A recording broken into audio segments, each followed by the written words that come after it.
So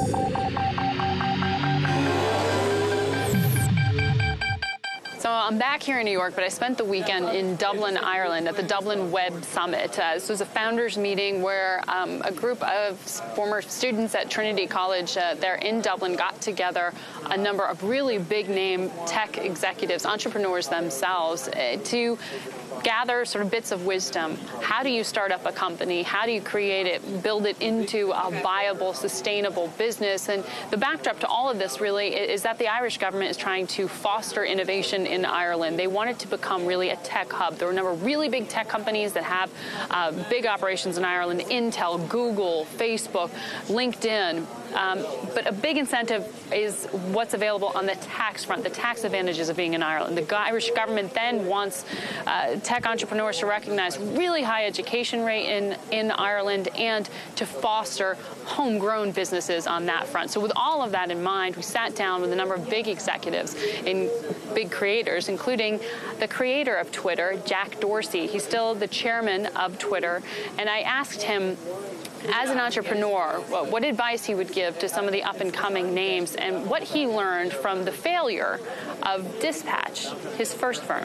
I think it's really important for the founders and the founding team to lead the company at least initially, and always have like big roles within the company going forward, because you have an arc with any company. And it's been, if you have an idea, it's been in your brain for quite some time. You've answered a bunch of questions to yourself and to others, and there's only a few people who have gone through that entire arc.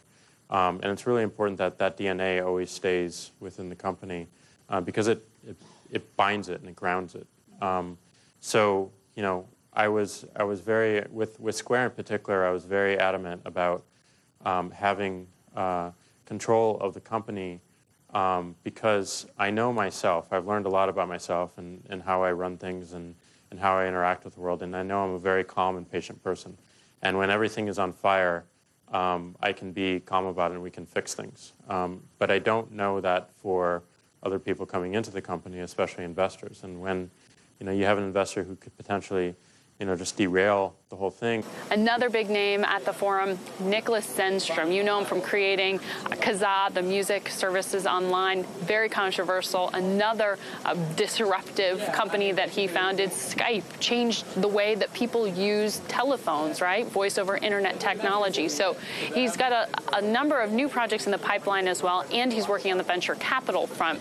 So I asked NIKLAS, is there something different as a Swedish tech innovator? What can you do to bring Silicon Valley to other countries like Ireland's trying to do, like Russia's trying to do? And he said it's going to be difficult culturally.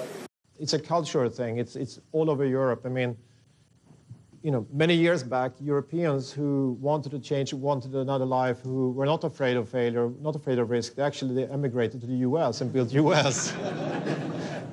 And we're stuck. So it's just a cultural issue. But I think that's very important to show that it's okay to fail. I mean, if you fail, so what? So the bottom line, ZENNSTROM says Europe is more risk-averse, but he does see tremendous opportunity there.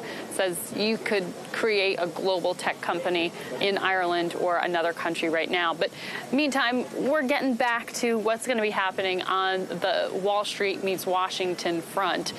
Tomorrow, November the 2nd, finally here, Election Day. We'll see what happens with the midterm elections. Will the Republicans take the House? What's the implications for your portfolio? All of that will be tackled in tomorrow's InBusiness.